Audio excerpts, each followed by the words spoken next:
Hello everyone, আসসালামু আলাইকুম। আজকে আমি আমাদের বাসায় আসা মেহমানদের জন্য কি রান্না করলাম আজকে আপনাদের সাথে শেয়ার করব।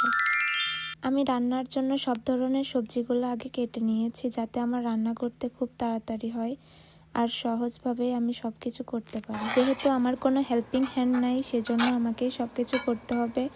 রান্নার আগেই আমি সব কিছু কেটে গুছিয়ে রাখি। এদিকে আমার চিংড়ি মাছ ভুনাটা প্রায় হয়ে এসেছে।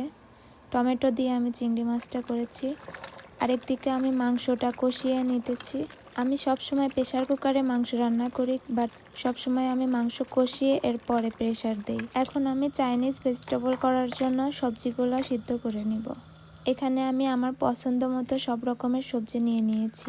আমার বাসায় কোনো মেহমান আসার কথা থাকলে আমি অনেক টেনশনে থাকি যে কী রান্না করব, কি খাওয়াবো, কোনটা রেখে কোনটা খাওয়াবো, আর রান্নাগুলো ভালো হবে কি না, সব কিছু মিলাই অনেক টেনশনে থাকি আমি। চাইনিজ রান্নার জন্য যে চিকেনটা আমি দিব, সেই চিকেনটা আমি ভেজে নেব আগে। ফার্স্টে আমি তেলে কিছু গার্লিক দিয়ে গার্লিকটা ভালো করে ভেজে নিয়েছি, তার মধ্যে চিকেনটা ভালো করে ভেজে নিব।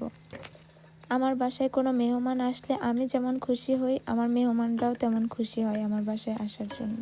বিশেষ করে বাচ্চাগুলা অনেক এনজয় করে আমার বাসায় আসলে। দেশের বাইরে থাকলে আসলে কথা বলার তেমন মানুষ পাওয়া যায় না, সেজন্য বাসায় কেউ আসলে এটাই সবার জন্য অনেক ভালো লাগার একটা মুহূর্ত থাকে। সবাই অনেক গল্প করা হয়, সবাই অনেক এনজয় করি, খাওয়া দাওয়া করি, খুবই ভালো লাগে। চিকেনটা ভালোভাবে ভেজে নেওয়ার পরে আমি এখানে অনিয়ন, পিস, ক্যাপসিকাম সবগুলা দিয়ে ভালোভাবে নেড়ে নিব আর একটু সিদ্ধ করে নিব। এখন আমি এখানে টমেটো সস আর সয়া সস দিয়ে নিব পরিমাণ মতো। সব কিছু আমি ভালোভাবে মিক্স করে নিয়েছি।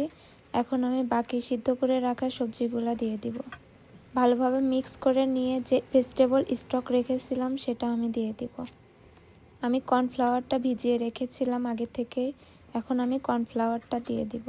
এখানে আমি পাতিলটা চেঞ্জ করে নিয়েছি, কারণ পানি দেওয়ার পরে অনেক বেশি হয়ে গেছিলো, এজন্য আমি পাতিলটা চেঞ্জ করে একটা বড় পাতিল নিয়ে নিয়েছি। এখন আমি ফ্রাইড রাইসের জন্য ডিমটা ভেজে নিব। আরেক চুলায় আমি রাইসটা সিদ্ধ বসিয়ে দিয়েছি। রাইস আমি 80% কুক করে নিব। প্রায় হয়ে গিয়েছে, এখন আমি পানি থেকে উঠিয়ে রাখবো। এদিকে আমি ফ্রাইড রাইসের জন্য চিকেনটা ভেজে নিয়েছি।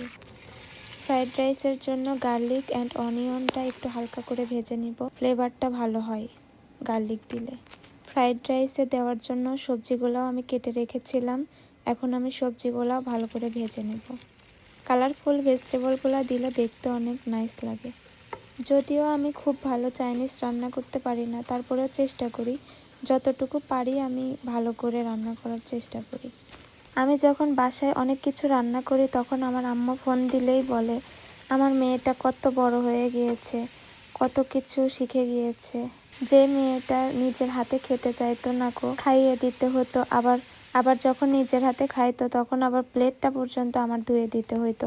সেই মেয়েটা আজকে কত রকমের রান্না শিখে গিয়েছে, কত কিছু রান্না করে সবার জন্য। এমনকি আমার শাশুড়িও বলে বাংলাদেশ আসলে কিন্তু আমাদেরকেও এমন সুন্দর সুন্দর রান্না করে খাওয়াবা। তো এই যে আমার ফ্রাইড রাইস প্রায় হয়ে গিয়েছে, রাইসটাও দিয়ে দিয়েছি। এখন ভালো করে মিক্স করে ঢাকনা দিয়ে ঢেকে রাখলেই হয়ে যাবে। এখন আমি কাবাবগুলো ভেজে নিব। এটা আমি চিকেন কাবাব বানিয়েছিলাম। এগুলা আপনারাও ফ্রোজেন করে রেখে দিতে পারেন। আগে থেকে বানিয়ে রাখলে যখন মেহমান আসবে তখন আপনারা শুধু ডিপ রোস্ট করে ভেজে নিলেই হবে। এগুলো আমি 2 দিন আগেই বানিয়েছিলাম, যেহেতু আমি একা মানুষ, একদিনে আমার সব কিছু রান্না করা সম্ভব না, সেজন্য আমি ফ্রোজেন করে রাখছিলাম, যাতে যখন লাগবে তখন ডিপ রোস্ট করে ভেজে নিলেই হবে। তো আজকের জন্য আমার সব রান্না বান্না শেষ, এখন আমি টেবিলে সব কিছু সাজিয়ে দিব। এই যে আমি সব কিছু সাজিয়ে নিয়েছি। আজকের আমার মেনুতে ছিল গরুর মাংস, chicken roast, Chinese vegetable, tomato দিয়ে চিংড়ি মাছ ভোনা, চিকেন কাবাব, সালাদ, আর সাথে ছিল বোরহানিও। বোরহানিটা আমি ফ্রিজে রাখছিলাম, এজন্য ভিডিও করার সময় আর খেয়াল করি নাই। তো বাচ্চাদের আগে খেতে দিয়ে দিয়েছি, বাচ্চাদের খাওয়া শেষ হলে বড়রা খাবে। তো আজকের ভিডিওটা ভালো লাগলে অবশ্যই আমার চ্যানেলটি সাবস্ক্রাইব করে দিবেন। আমার চ্যানেলটি নতুন। সবাই ভালো থাকবেন, সুস্থ থাকবেন। আল্লাহ হাফেজ।